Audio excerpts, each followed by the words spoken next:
Muy buenas noches, Santiago y Katy. ¿Cómo está, congresista? Queríamos preguntarle básicamente de qué se trata su proyecto de ley. Ha recibido algunas críticas, además, respecto a tener jueces o fiscales sin rostro. Estaríamos volviendo a épocas donde se combatió, por supuesto, el terrorismo con jueces sin rostro, pero que esos mismos procesos tuvieron que volver a ser llevados a cabo justamente porque la Corte Interamericana de Derechos Humanos así lo pidió, porque no permitía este tipo de elaboración o procesos judiciales con jueces sin rostro. Pero ¿de qué se trata su proyecto?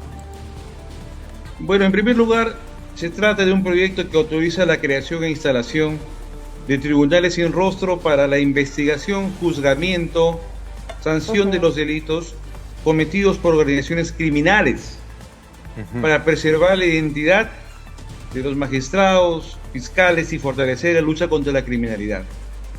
Lo que usted ha señalado hace un instante acerca de la amenaza de la fiscal en una provincia tan lejana como Tacna. Claro. Hemos visto nosotros desde el Poder Judicial de la Libertad como el presidente de la Corte Superior de Justicia de la Libertad siendo amenazado. Los jueces que liberan muchas veces a los criminales. Hasta hace poco habían atrapado a una banda y sobre todo a personas que tenían 1.500 cartuchos de dinamita. Entonces, ¿qué estamos hablando? De personas que no ideológicamente están manejando la zozobra del Perú, están amedrentando a nuestra sociedad. ¿Y qué hacemos nosotros los congresistas para salvaguardar la integridad de aquellas autoridades que necesitan protección?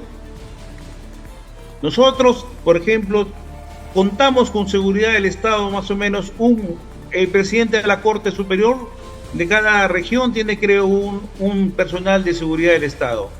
No podemos proteger a todos los jueces que están investigando organizaciones criminales, y sobre todo porque son organizaciones que empezaron en las cárceles, en las calles, son organizaciones criminales transnacionales que no tienen el mínimo respeto a la autoridad territorial acá en el Perú.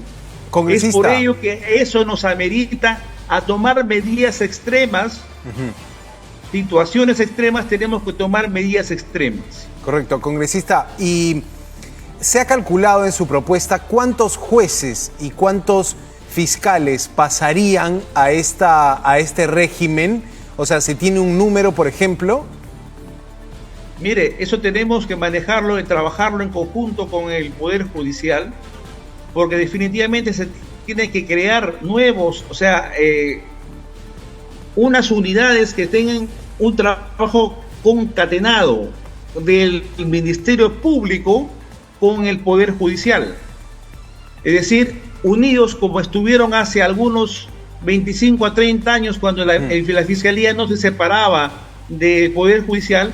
Tenemos que en este caso concatenarlos, unirlos para que ellos puedan investigar, puedan emitir una sentencia y sobre todo velando por el derecho constitucional que tiene todo ser humano, el derecho a la vida, del cual se emiten todos los derechos constitucionales. Yo igual le pedía una precisión, digamos, de número, congresista, porque al universo de fiscales y al universo de jueces, usted nos dice, no sería con todos, se armarían tribunales especiales. ¿En porcentajes tiene una idea más o menos de cómo sería? Y otra pregunta, ¿sería en todo el país, en las 25 regiones del país? ¿O 24 y Callao? Bueno, lo estamos viendo que ocurre en todo el país. Hemos visto cómo en Amazonas cerca del 100% de las personas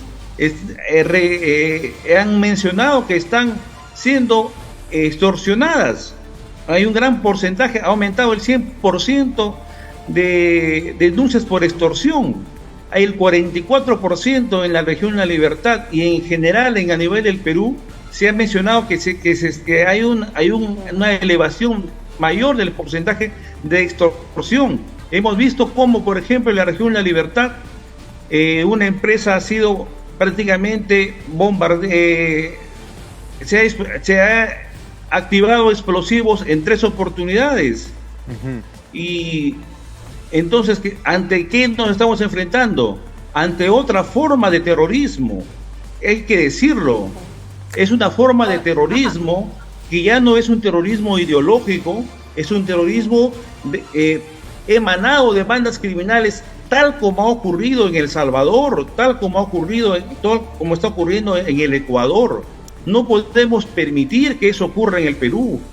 Nosotros hemos batallado, hemos luchado ya contra unas organizaciones maoístas en los años 80 y 90, de tal forma que no podemos permitir al Perú que haya la pérdida económica y la pérdida de vidas humanas. Congresista Burgos, pero a propósito de lo que usted menciona, esos casos que se dieron, esos juzgamientos que se dieron a los terroristas en los años 80 con jueces sin rostros, la Corte Interamericana de Derechos Humanos ordenó que se vuelvan a hacer esos juicios. Justamente Estamos por eso, hablando porque de una vulneraba el corte derecho. Corte politizada. Pero volveríamos igual a lo mismo si ordenan nuevamente algo así. No, es que tenemos que ser fuertes como Estado.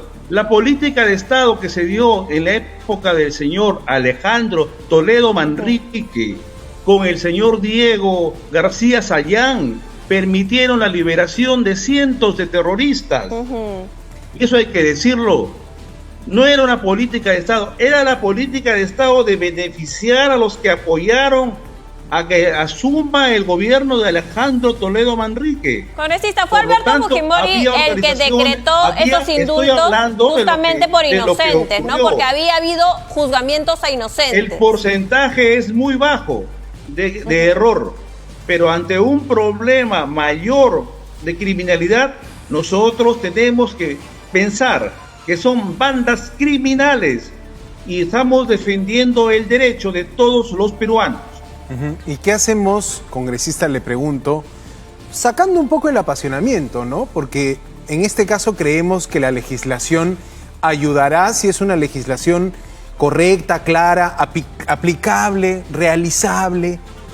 ¿Qué hacemos con el derecho que tiene toda persona de conocer la identidad de quienes los juzgan, de quienes juzgan a esa persona? ¿Qué hacemos con ese derecho? El derecho a la recusación, que es el por el cual muchas veces he encontrado algunas personas que se oponen a este derecho, no prima sobre el derecho a la vida. Hay derechos fundamentales que los mismos derechos humanos, el principal derecho es el derecho a la vida, el derecho a vivir en paz. De acuerdo con eso, de acuerdo con eso. No estamos hablando que se va a violar, ellos tendrán que recusar al código de identidad que lo ha juzgado. Lo digo porque los juzgados que después terminan anulando esos juicios dicen: se han violado las garantías, se ha violado el debido proceso. Y entendemos que lo que usted pretende es que hayan debidos procesos, pero en esta condición de excepcionalidad. Excepcionalidad, tú mismo lo has dicho. Sí, claro, no, lo entiendo, pero... Excepcionalidad. ¿Qué hacemos con la garantía procesal? O sea, el riesgo está... Por lo menos se ha sometido un régimen de excepción que ya no sea ya el de 6 meses, sino que sea por lo menos, nos cite un gobierno fuerte para manejar este problema. Por lo menos un año tenemos que reformar la Constitución para que podamos tener regímenes de excepciones mayores al tiempo que lo estipula la Constitución. ¿Usted cree que este gobierno es lo suficientemente fuerte para ejecutar un proyecto como el que plantea usted? Jueces y fiscales sin rostro. Bueno, el señor Otárola se pone de espaldas, porque él es el que manda, pues en este gobierno. No manda Dina Boluarte, manda Alberto Otárola. Entonces, él se ha puesto abiertamente a este proyecto de ley, pero yo le digo al señor Otárola que escuche al pueblo peruano. El pueblo peruano no puede vivir de espaldas, los gobernantes no pueden vivir de espaldas a la población. ¿Ha conseguido apoyo en otras bancadas, congresistas, con su proyecto de ley? Definitivamente creo que tengo el apoyo de muchas bancadas. No lo dicen por el hecho de que quizás no es tan popular para algunos sectores, pero creo que va a ayudar a coadyuvar con todo el shock legislativo que estamos presentando para esto. Tenemos que reformar el artículo 32, que nos permita salir de un tratado internacional como el Pacto de San José. ¿Salir para de la poder Corte? juzgar a estos criminales. Para poder ¿Tenemos que aplicar salir de la entonces Corte? su proyecto. Pienso que debemos salir de la Corte. Correcto.